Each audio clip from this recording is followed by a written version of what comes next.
You're repairing the barracks because you're going to need grunts. Wow, you don't even get the work upgrade. No. So you still have 700 HP grunts. That's unfortunate. You bought a healing or scroll of healing rather, but look what you're porting in with. 4 grunts. No, sorry, you just lost a grunt to creeps. 3 grunts. Most of them low HP. 1 raider. You have 39 food to his 56. So despite the fact that you played really well, you know, it didn't take him very long to get almost 60 food, and you still have not broken 40. You're breaking 40 now, but really it's in production. So you have less than 40 food fighting him right now. So obviously this is not something, like if I was you at this moment, I would not want to be fighting this. I would want to use the burrows as shelter and fight when I can. But you can't do that because your base build's not great. So a lot of what's happened to you in this game, I think, has been a product of your bad base build, or you not even using your base. And Spirit Link, like, you have some unit Spirit Link, but you only had 1 walker and it died pretty quickly. So those all die, and your shop is down. I already mentioned how important that is, and your barracks is down. So this burrow, which is doing damage decently, and should be focusing huntresses because they'll die faster, it's just going to die instantly because it's completely exposed. And at this point, you've lost the game. So you lost to a level 1 demon hunter. I guess he's level 2 now, probably. Or will be level 2 if he's not. But, you know, certainly you did more than this elf. You killed more units early on. You put yourself in a position where you couldn't win this game. Not based on anything the elf did, but based on everything you didn't do. Which is really just at least getting to 50 food. Scouting is huge. Base build. Not creeping. I mean, getting a level 3 blade early on, no matter what level of play, it just gives you such an advantage because it allows you to scout much more easily, much more quickly, much more readily. But that's okay. Whatever, you take it as a learning experience. So I'm not going to finish this game. I'm going to quit out of it.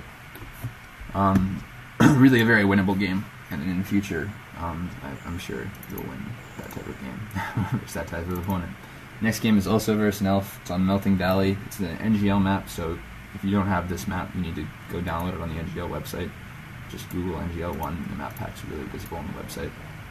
And really, you don't have an excuse not to have the NGL map packs because there's some really great replays coming up for NGL. And let's get this replay also paused at 1:30. I don't know why I'm going 1:30 today, but I'm in more of a rush. So we're doing 1:30. Melting Valley is a pretty good map, I think, for this matchup. It's really easy to get a very, very strong Blade Master. In fact, even in this game that the Orc loses, he has a very, very strong Blade Master. So we'll talk about that in a second. So you should be at 1:30, 1x speed, fog of war off on the Orc's point of view. It's unpause, in 3, 2, 1, unpause. Okay, looking at his base, this is another base build that I'm skeptical of. It makes sense on some levels, like what he's, I don't know if you guys have noticed, he's building his lounge before his second burrow. That's going to allow him to tech faster if he doesn't build the second burrow at all. And if he does build the second burrow, at least he'll get healing and clarities faster on his Demon Hunter, or on his Blade Master. He is scouting, good for him, he'll know that the elf is going archers. It's a good start, because this is a viable map for hunts. Although even like a lot of elves will still AOW creep with hunts on this map, just because, why not? And they can also AOW creep the Ice Troll Warlord Merc camp, which you should know if they're doing as well. So he already saw that even in the AOW. But if you don't see it, don't immediately assume huntresses. Send your peon to the Merc camp and check that. So anyways, the Orc doing a pretty standard creep route so far. This gives you a good Blade Master item, and obviously it's what you want. Claws, possibly the best. I still prefer Cyclops early on. I'm going to keep saying this. So he's teching. He should be teching right about now because he's got enough gold and wood. There's the tech. As far as his base build goes, though, he has 1 burrow protecting really his altar, and I've already mentioned that, especially in versus elf, I don't think it's really important to protect your altar all that much. His second burrow is not up yet, but I'm sure it's going to go up pretty soon. But his barracks is very exposed, and the whole right side of his base is very exposed, and not protected at all. So, like, if your army went to go in there to hide, his army could chase you. They're talking about the right side of his base, without feeling any repercussion from the burrows. And there's the second burrow, and like the same thing. Like it's decently, the burrows are decently back, but like where are you gonna put your tier 2? Probably to the right of your base, or even in front of your base, and that's easily canceled. Like a good elf player will be scouting this. Anyways, the elf chose to creep tier 2, which is fine, I guess. You're creeping the Ogre Magi on his side, which is great, because it's going to give you vision of the shop, which is a good thing to have. and you get probably the ideal drop, cause attack +9. Great, now heal and clarity, I hope. And then here you make a mistake in that you, okay, so you saw him there, you wind walk, and you stay. And then he dusts, and he doesn't attack, oh there's an attack, but you go back in, and you just get burned. So like that little move right there, now you don't have enough mana for another wind walk, so now there's no element of surprise.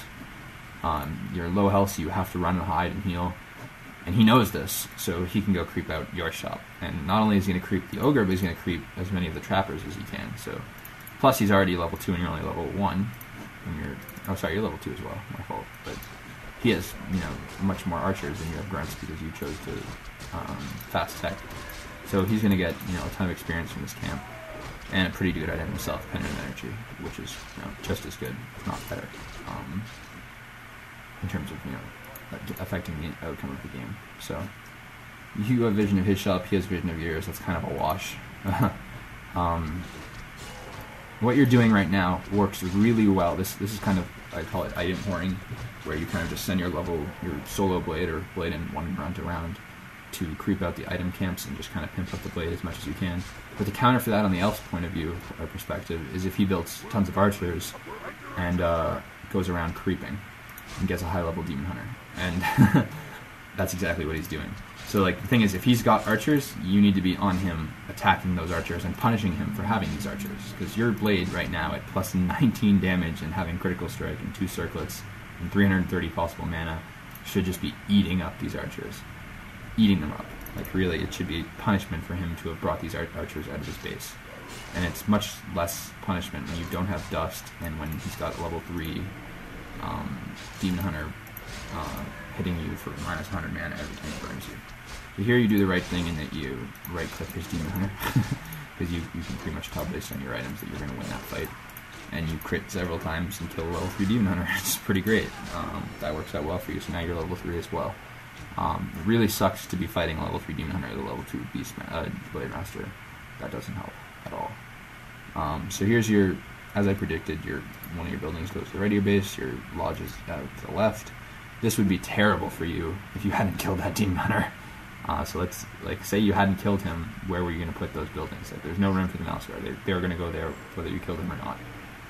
And that would make it very easy for him to cancel them, and would have been worse for you because you don't have so many grunts. You wouldn't have had the level 3 blade master because you wouldn't have had the kill on the demon hunter, and chances are your lodge would have gotten delayed enormously. And that's a really quick way to lose the game. But anyway, you're out. Your TC is out. You only have 2 grunts to creep with, so you know, start small, obviously. Your blade, like half health and half mana, no good. He's not as effective harassing with half health and half mana. And he's creeping, and you see him creeping, so you're going to go there. And really, yeah, I think you should be taking down all of these archers right now. Instead of, okay, one archer is going to die here, great, but more than one archer should have died in the solo exchange. Like, really, every single time his archer will leave his base, you should be able to kill several of them, especially with a level 3 blade, but not even. Like, the blade with 2 circlets, like, and dust and boots is just going to kill every archer he runs out of his base. I really need to stress that. Like, that's why on a pro level, you don't see many archers built anymore. They just don't do it, because they die all the time. And that's why elves started blocking their bases, because they were going to attack with 1 archer instead of 4 or 5. You know what I mean? So he's chosen to go with many, which it's just like, it's not a bad thing if you can get away with creeping, but he also shouldn't be allowed to get away with creeping, especially on a map where your blade master is very easily picked up. I like that expression. So you're 33 food, he's 30. It's the fun of being elf, is that your units just cost nothing. So you protect the tier 3 and still get a huge army. Pretty inefficient creeping pattern on your part, and it's partially like this. I hate these frost armor creeps because they take forever to creep. But it's partially because of your late tier 2. But it wouldn't even be a bad thing for you to bring in, like, okay, again, here's another situation. I'm sorry, I was going to say the creep with your blade master. You grab something like, you grab the red camp, like the goblin lab. But here's the situation, like your demon hunter. This can't happen often. You have no inventory, open inventory slots, and you don't have enough mana for another windwalk. So like you find the elf, but what can you do? Like if you attack, you're gonna